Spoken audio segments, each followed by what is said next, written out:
نحمده ونصلي على رسوله الكريم اما بعد فاعوذ بالله من الشيطان الرجيم بسم الله الرحمن الرحيم رب اشرح لي صدري ويسر لي امري واحلل عقدة من لساني يفقهوا قولي۔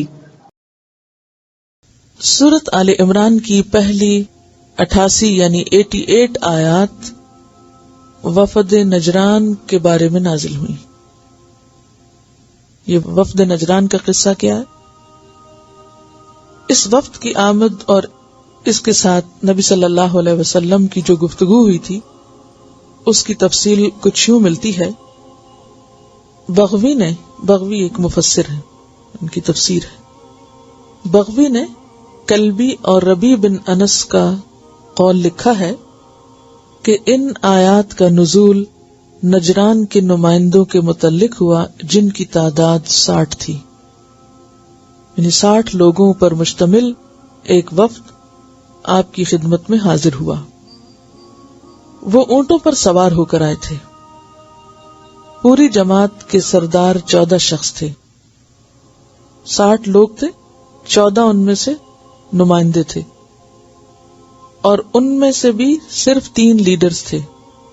آرگنائزیشن دیکھیں آپ، 60 پیپل اور ان پر 14 لوگ ذمہ دار، اور ان 14 پر پھر 3 لیڈرز۔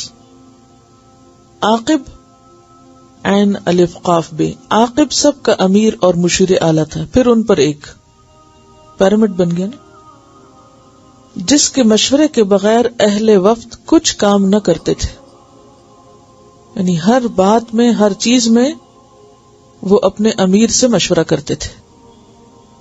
عاقب کا نام عبد المسیح تھا۔ امیر سفر سید تھا، یعنی سفر کا انتظام ٹرانسپورٹر مختلف تھا، جس کا نام اہم تھا، جیسے اہم لکھتے ہیں نا اس کے شروع میں یہ۔ اور ابو حارثہ بن علقمہ پادری یعنی پریسٹ تھا، اور اہل قافلہ میں مذہبی عالم تھا۔ یہ سب مل کر چلے، ایک سفر کا انتظام کرنے والا، دوسرا مذہبی نمائندہ، تیسرا ان سب کا ٹاپ پہ لیڈر۔ رسول اللہ صلی اللہ علیہ وسلم عصر کی نماز پڑھ چکے تھے کہ یہ وفد مسجد میں داخل ہوا۔ یمنی منقش کپڑے کے چغے پہنے، خوبصورت مردانہ چادریں اوڑھے، ایسے بھلے معلوم ہوتے تھے کہ دیکھنے والے کہہ رہے تھے کہ ہم نے اس شان کا کوئی وفد نہیں دیکھا، یعنی پورے یونیفارم میں تھے سب۔ ان لوگوں کی نماز کا وقت بھی ہو گیا، اس لیے وہیں مسجد میں ہی نماز کو کھڑے ہو گئے، یعنی عبادت گزار لوگ تھے۔ رسول اللہ صلی اللہ علیہ وسلم نے بھی اجازت دے دی۔ مشرق کی طرف منہ کر کے انہوں نے نماز پڑھی۔ وہ کیوں؟ ان کا قبلہ اسی طرف تھا۔ سید اور عاقب سے گفتگو ہوئی۔ رسول اللہ صلی اللہ علیہ وسلم نے اسلام لانے کی دعوت دی۔ دونوں نے جواب دیا، ہم تو آپ سے پہلے ہی اسلام لا چکے ہیں، ہم تو پہلے ہی جانتے ہیں۔ آپ نے فرمایا، تم غلط کہتے ہو، تم کو اسلام سے روک دینے والی چیز یہ ہے کہ تم اللہ کا بیٹا قرار دیتے ہو، یعنی عیسیٰ علیہ السلام کو، اور یہ رکاوٹ ہے۔ صلیب کی پرستش کرتے ہو، یعنی کروسیفکشن پر ایمان رکھتے ہو اور پھر اس کو پوجتے بھی ہو۔ خنزیر کھاتے ہو، یعنی خنزیر کو حلال سمجھتے ہو۔ کہنے لگے، اچھا بتاؤ، اگر عیسیٰ کا باپ خدا نہیں تو ان کا باپ اور کون تھا؟ یہ ان کا سوال تھا۔ رسول اللہ صلی اللہ علیہ وسلم نے ارشاد فرمایا، کیا تم ناواقف ہو کہ ہمارا رب زندہ ہے جس کو موت نہیں، اور عیسیٰ پر موت آئے گی؟ اہل وفد نے کہا، بلا شبہ ایسا ہی ہے۔ فرمایا، کیا تم نہیں جانتے کہ ہمارا رب ہر چیز کو تھامے ہوئے ہے، نگران کل اور رزاق ہے؟ اہل وفد نے کہا، جانتے کیوں نہیں، ہم جانتے ہیں کہ ہر چیز کو تھامنے والا اللہ ہی ہے، قیوم۔ رسول اللہ نے فرمایا صلی اللہ علیہ وسلم کہ عیسیٰ علیہ السلام کے قابو میں بھی ان امور میں سے کوئی چیز ہے، یعنی ان کا اختیار ان میں سے کسی چیز پر ہے، یعنی رزق پر یا کائنات کو تھامنے پر؟ اہل وفد نے جواب دیا نہیں۔ آپ صلی اللہ علیہ وسلم نے فرمایا کیا تم کو علم نہیں کہ اللہ سے کوئی چیز پوشیدہ نہیں، چھپی ہوئی نہیں، نہ زمین میں نہ آسمان میں؟ اہل وفد نے کہا جانتے کیوں نہیں، نہیں ہمیں معلوم ہے کہ اللہ سے کچھ بھی چھپا ہوا نہیں۔ فرمایا تو کیا عیسیٰ علیہ السلام بھی سوائے اپنے مخصوص علم کے اس میں سے کچھ جانتے ہیں؟ کہنے لگے نہیں۔ فرمایا ہمارے رب نے عیسیٰ علیہ السلام کی شکل ماں کے پیٹ کے اندر جیسی چاہی بنا دی، ہمارا رب نہ کھاتا ہے نہ پیتا ہے۔ اہل وفد نے کہا جی ہاں۔ فرمایا کیا تم کو اتنی سمجھ نہیں کہ عیسیٰ علیہ السلام کو ماں نے اپنے پیٹ میں اسی طرح رکھا جس طرح عورت بچے کو اپنے پیٹ میں رکھتی ہے، اور اسی طرح جنا جس طرح عورت جنتی ہے؟ پھر عیسیٰ علیہ السلام کو اسی طرح غذا دی گئی جیسے بچے کو دی جاتی ہے۔ عیسیٰ علیہ السلام کھاتے پیتے بھی تھے، پیشاب پخانہ بھی کرتے تھے۔ اہل وفد نے کہا ہم یہ باتیں جانتے ہیں۔ فرمایا تو پھر عیسیٰ تمہارے دعوے کے بموجب اللہ کا بیٹا کیسے ہو سکتا ہے؟ اس کے بعد اہل وفد خاموش ہو گئے، اور اللہ تعالیٰ نے سورہ آل عمران کی شروع سے 80 سے کچھ اوپر تک آیات نازل فرمائی۔ تو ان 88 آیات میں آپ دیکھیں گے کہ یہی موضوع چلے گا کہ اللہ تعالیٰ کی توحید کا بیان ہے شروع میں، اور پھر اس کے بعد نصارہ کے عقائد کی تردید ہے، اور بیچ بیچ میں کچھ اور چیزیں بھی ساتھ آئیں گی۔ الف لام میم، الف لام میم۔ قرآن کے معجزے کو ثابت کرنے کے لیے حروف مقطعات سے آغاز کیا گیا۔ اللہ، اللہ، اللہ تعالیٰ کا ذاتی نام ہے۔ لا الہ الا ہو، نہیں کوئی الہ مگر وہی۔ الحی، زندہ ہے۔ القیوم، قائم رکھنے والا ہے۔ کوئی نئی چیز نہیں نا، پیچھے گزر چکا ہے نا سب، تو اب آسان ہو گیا نا سبق۔ جی، نزلہ، اس نے نازل کی، نون زیلام، کیا نازل کی؟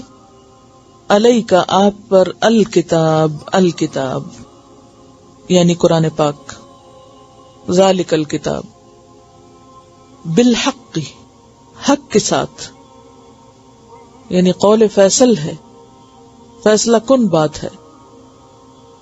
حق، کوئی بھی قول یا فعل اس وقت حق کہلاتا ہے جب کہ وہ اس طرح پایا جائے جیسے پایا جانا چاہیے، یعنی کوئی چیز جیسے ہونی چاہیے ویسے ہی ہو تو وہ حق کہلاتی ہے،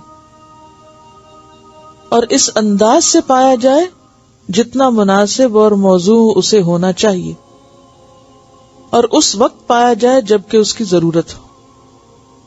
تو قرآن کو حق کہا گیا، یعنی حق کے ساتھ نازل ہوا، یعنی جیسا ہونا چاہیے تھا ویسا ہی ہے، جس انداز سے آنا چاہیے تھا، جس ترتیب سے، اسی ترتیب سے آیا ہے، اور جس وقت میں جو چیز نازل ہونی چاہیے تھی اسی کے مطابق نازل ہوئی ہے۔ تو صرف یہ نہیں کہا کہ اس نے کتاب نازل کی، بلکہ کیا فرمایا؟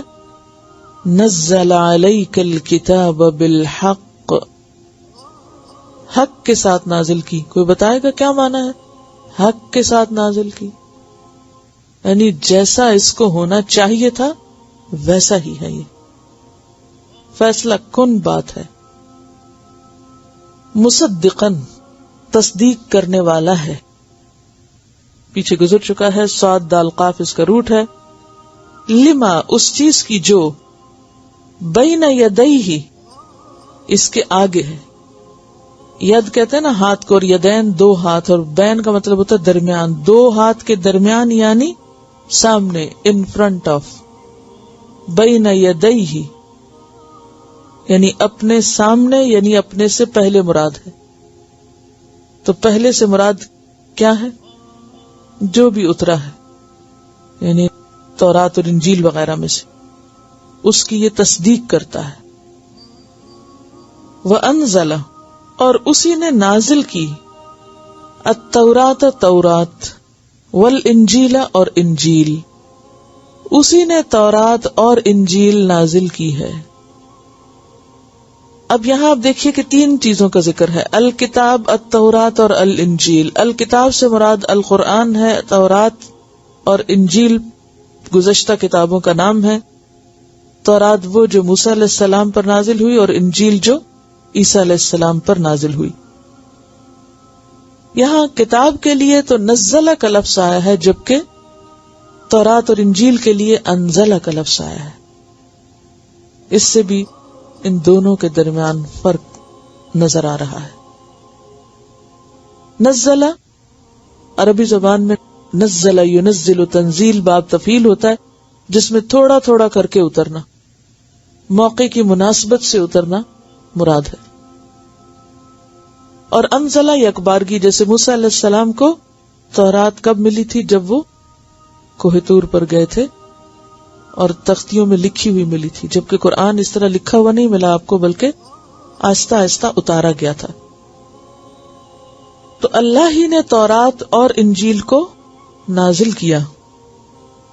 تو کس طرح نازل کیا؟ اب دیکھیے کہ یہاں جس چیز کو تورات کہا جا رہا ہے، یا جس کی تصدیق قرآن کر رہا ہے، وہ تورات ہے جو اللہ نے اتاری تھی، وہ نہیں جو آج تورات کہلاتی ہے۔ ٹھیک ہے، سمجھ میں آ گیا؟ اسی طرح انجیل کی تصدیق کرتا ہے قرآن، تو اس سے مراد کون سی انجیل ہے؟ جو اللہ نے اتاری تھی عیسیٰ علیہ السلام پر، اور جیسے اتاری تھی، یہ اس کی تصدیق ہے۔ جو آج انجیل کے نام سے چیز پائی جاتی ہے، اس کی تصدیق نہیں مراد۔ اس کے بارے میں حدیث میں کیا آتا ہے کہ نہ تو اس کی تصدیق کرو، نہ ہی اس کی تکذیب کرو۔ اس سے فائدہ تو اٹھایا جا سکتا ہے، اس کو پڑھا جا سکتا ہے، اس کو دیکھا جا سکتا ہے، یعنی کہ کمپیریزن کیا جا سکتا ہے، لیکن ہمیں حکم کیا ہے کہ اس کے بارے میں جو آج تورات اور انجیل پائی جاتی ہے، ہم کیا کریں؟ خاموشی اختیار کریں۔ یہ بھی نہ کہیں کہ یہ جھوٹی ہے اور یہ اللہ کی طرف سے نہیں اتری، اور یہ بھی نہ کہیں کہ یہ اللہ کا کلام ہے۔ کیوں نہ کہیں؟ وجہ سیدھی سی بات ہے کہ یہ دونوں کتابیں اپنی اصل حالت میں نہیں ہیں، تو پھر کس حالت میں ہیں؟ تھوڑی سی ان کی حالت دیکھ لیتے ہیں۔ تورات جو ہے عبرانی زبان کا لفظ ہے، ہیبرو کا، جس کا معنی شریعت یا لا، قانون ہے۔ اور انجیل، جسے نیو ٹیسٹمنٹ بھی کہا جاتا ہے، بائبل، اس کا معنی خوشخبری ہے یا بشارت ہے، اور یہ یونانی زبان کا لفظ ہے۔ تورات کو اولڈ ٹیسٹمنٹ بھی کہا جاتا ہے۔ یہود صرف تورات کو مانتے ہیں، یعنی اولڈ ٹیسٹمنٹ کو، نیو ٹیسٹمنٹ کو نہیں مانتے، جبکہ نصارہ اولڈ اور نیو دونوں کو مانتے ہیں۔ اولڈ ٹیسٹمنٹ میں کل تقریباً 39 بکس ہیں عہد نامہ قدیم میں، جن میں سے پھر کچھ جو ہیں ان کو اوتھینٹک مانا جاتا ہے، یعنی ٹوٹل جتنی بھی ورژن ان کے پائے جاتے ہیں وہ 39 ہیں، جبکہ انجیل کے 24 یا 25 آل ٹوگیدر ہیں، اور ان میں سے کچھ کو قبول کیا گیا اور باقیوں کو نہیں۔ تورات کے بارے میں یہود کا کہنا یہ ہے کہ یہ یا تو وہ 10 کمانڈمنٹس ہیں جو موسیٰ علیہ السلام کو دی گئی، یا پھر وہ سب کچھ جو موسیٰ علیہ السلام پر اور دیگر انبیاء پر اترا۔ یعنی یہ 2 نظریے پائے جاتے ہیں، یعنی ایک تو یہ کہ تورات کیا ہے، وہ 10 کمانڈمنٹس جو طور سینا پر موسیٰ علیہ السلام کو لکھی ہوئی حالت میں دیے گئے، اور دوسرا صرف وہ نہیں بلکہ باقی دوسرے مواقع پر، دوسرے نبیوں پر یا دوسرے لوگوں پر جو اترے ہیں وہ بھی اس میں شامل ہے۔ ربی ڈیوڈ فیلکن کے مطابق ربائی کون ہوتا ہے؟ یہود کا۔ دیکھیے کہ ایک تو یہ نا کہ اسلام کا نظریہ کیا کہ تورات کیا ہے، تو وہ تو یہی ہے کہ جو موسیٰ علیہ السلام پر اتری، وہ جو بھی تھا ہم اس کو مانتے ہیں، ہم اس کی تصدیق کرتے ہیں. لیکن چونکہ آج کے دور میں وہ ویسی نہیں رہی، بدل چکی ہے، لہذا اب ہمیں یہ دیکھنا پڑے گا کہ وہ خود اپنی کتاب کے بارے میں کیا کہتے ہیں. ٹھیک ہے نا؟ پھر اب ہم نہیں اس پہ حکم لگائیں گے، وہاں سے پوچھیں گے. تو ربی فالکن کہتا ہے کہ تورات بائبل کی پہلی 5 کتابوں پر مشتمل ہے. تورات عبرانی یعنی جو اصل بائبل تھی یا تورات تھی، وہ پہلی 5 کتابوں پر مشتمل ہے. یہ کتابیں سکرولز پر لکھی ہوئی ہیں اور لکڑی کی 2 ڈنڈیوں یا پولز کے گرد لپٹی ہوئی ہوتی ہیں. اب آپ دیکھیں کہ ہمارے لیے کتنی سہولت ہے کہ آپ کسی وقت بھی آپ جہاں سے چاہیں کھولیں کتاب اور آگے پیچھے صفحے کریں. لیکن اس طرح جب وہ سکرول میں بند ہوتی ہے تو اگر آپ پیج 1 پہ جانا چاہیں تو کتنی دیر لگے گی آپ کو سکرول بیک کرنے میں. جس طرح آپ غلافوں میں بند کرتے ہیں نا، تو یہ لکڑی میں بند کر کے رکھتے ہیں. یہ بتا رہی ہے کہ تقریباً 6 فیٹ لمبے پولز میں اس طرح سکرول کی ہوئی، اور 2-3 لوگ اس کو پکڑ کے کھولتے ہیں اور پھر اس طریقے سے اس کو بڑے بڑی جگہوں پر ظاہر رکھ کے پھر سٹک ہے جس سے پڑھتے ہیں، انگلی نہیں لگا سکتے، سٹک سے پڑھتے ہیں دور سے. تو ربی فالکن کہتا ہے یعنی وہ تورات کس کو کہتے ہیں جو کاغذ 2 پولز کے اوپر راؤنڈ لپٹا ہوا ہوتا ہے اور اس کو وہ یعنی اس ڈنڈی کے ذریعے اسے کھولتے چلے جاتے ہیں، ہاتھ نہیں لگاتے اور پڑھتے بھی انگلی رکھ کے نہیں ہے بلکہ دور سے سٹک کے ساتھ، کیونکہ مقدس ہے، انتہائی مقدس. اور یہ مشتمل ہے 5 کتابوں پر، یعنی یہ 5 کتابیں خلق کائنات سے لے کر موسیٰ علیہ السلام تک کے واقعات بیان کرتی ہیں. دوسری طرف تورات ایک سینٹرل ٹیکسٹ کی حیثیت رکھتی ہے ان کے ہاں، جو ایسے طریقے کی طرف رہنمائی کرتی ہے جسے یہودیت کہا جاتا ہے، اور ان کے ہاں تورات کا لفظ ہدایت یا سکھانے سے نکلا ہے. یعنی تورات کا مادہ ان کے ہاں کیا معنی رکھتا ہے؟ ہدایت یا سکھانا. جی، تورات کا لفظی معنی ان کے ہاں کیا ہوا؟ ہدایت یا سکھانا. تو یہود آج کے دور میں تورات کو اپنے لیے کیا حیثیت دیتے ہیں یا کیا سمجھتے ہیں کہ یہ ان کی ہدایت کا ذریعہ ہے، جیسے ہم قرآن پاک کے لیے کیا کہتے ہیں کہ ہدی للمتقین، یعنی ٹو ٹیچ یا ٹو گائیڈ. یہ جو 5 کتابیں یعنی تورات 5 کتابوں پر مشتمل ہے یا اس کے 5 ابواب کہہ لیجئے، ان میں سے ایک ہے سفر التکوین. سفر کہتے ہیں کتاب، سفر التکوین، سفر الخروج، سفر اللاویین، سفر العدد اور سفر تثنیۃ الاشتراء. پہلی ہے ان دا بگننگ، دوسری ہے نیمز، تیسری ہے اینڈ ہی کالڈ، اور پھر ان دا ولڈرنس، اور پھر ورڈز. اس کو جینیسس، ایکسوڈس، لیویٹیکس، نمبرز اور ڈیوٹرونومی بھی کہا گیا ہے. ٹھیک ہے، پروننسیشن میں فرق ہو سکتا ہے بہرحال. اور انجیل کیا ہے؟ جو عیسیٰ علیہ السلام پر نازل ہوئی، لیکن آج کے دور میں انجیل کا لفظی معنی خوشخبری. یہ بائبل کا یا یعنی کہ جو اولڈ ٹیسٹامنٹ اور نیو ٹیسٹامنٹ جس میں تقسیم جس طرح کیا گیا کتاب کو، جو نصارہ دونوں کو مانتے ہیں، تو جو نیو ٹیسٹامنٹ ہے اسے وہ انجیل کہتے ہیں. اور یہ 4 کتابوں پر مشتمل ہے، اور حضرت عیسیٰ علیہ السلام کی وفات کے بعد مختلف لوگوں نے ان کو لکھا تھا.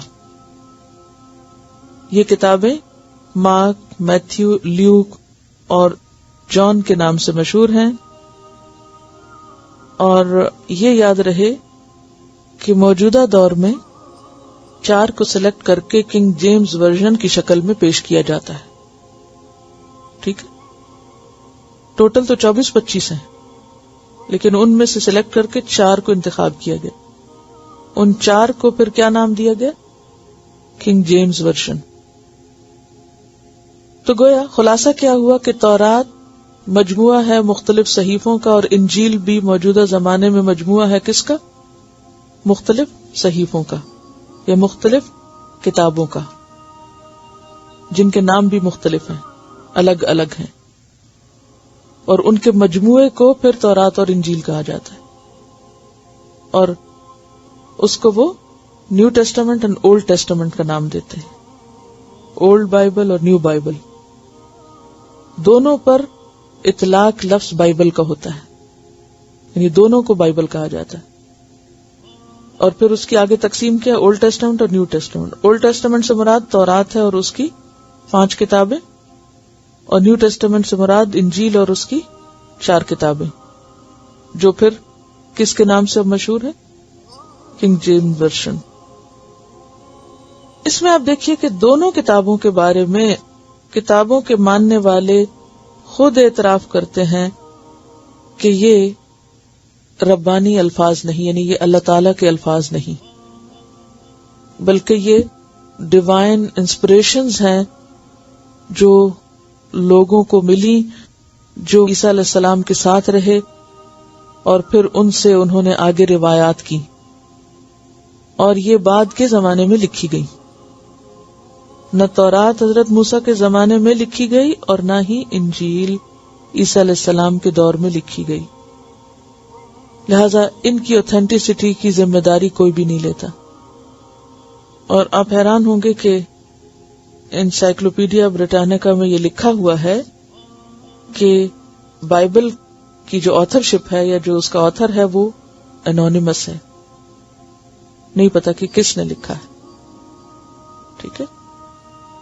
پھر اسی طرح آپ دیکھیں کہ تورات سب سے پہلے 10 صدی قبل مسیح میں لکھی گئی، جبکہ موسیٰ علیہ السلام کا زمانہ 1300 سال قبل مسیح ہے، تو گویا تقریباً 200-300 سال بعد لکھی گئی، اور لکھے جانے کے بعد بھی پھر بخت نصر نے بیت المقدس پہ جب حملہ کیا تھا تو اس نے ان کی کتاب جلا ڈالی تھی، بعد میں پھر حافظے سے لکھی گئی تھی، ٹھیک ہے۔